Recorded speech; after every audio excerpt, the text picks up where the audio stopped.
and reminders, because this DSCR is a very interesting opportunity. I mean, can you say no income, no employment, no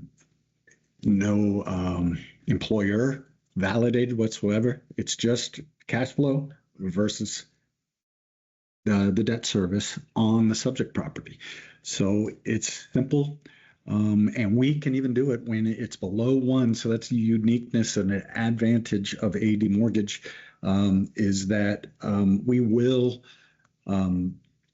DSCR percentages less than 1, less than 3/4, all the way down to 0. Really, if you need to go down to 0, you need to cap it at 70 LTV. That's all 30% down. That's pretty. The DSCR calculation is debt service coverage ratio equals gross income divided by proposed PITI plus association, or if it's an interest only, I mean, not even PI, because there is interest only options. There are 40-year loan. When a long-term rent is used, DSCR calculation uses 100% of the long-term rental and divides it by the proposed PITI to come up with our ratios.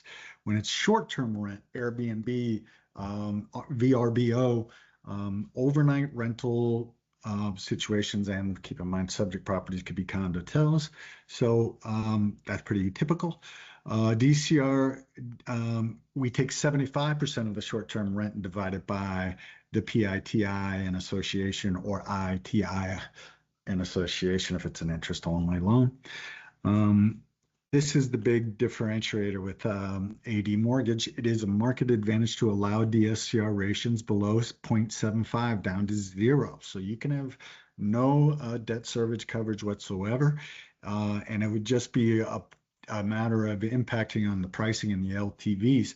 And the way it does that, debt service ratio is above 1 or higher, and there's 1 1/4, so you can see the price adjustments down below.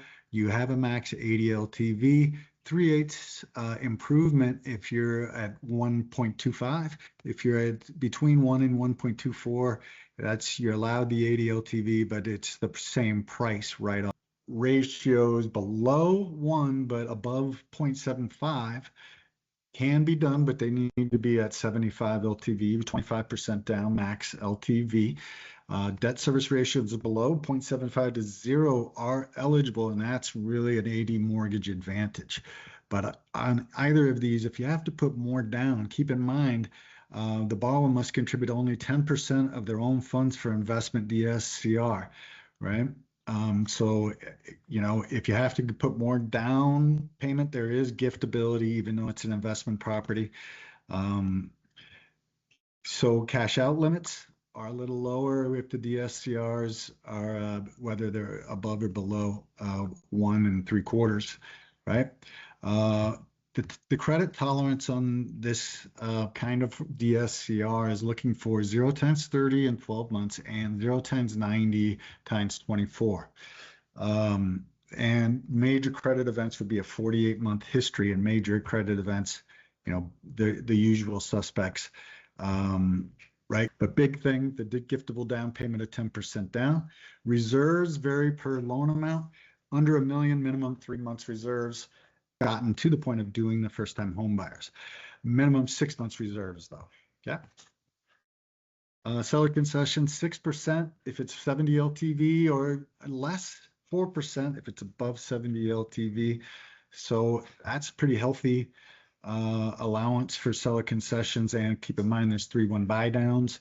If they didn't like the interest rates or wanted to smooth out the cash flow on the first 3 years of their mortgage.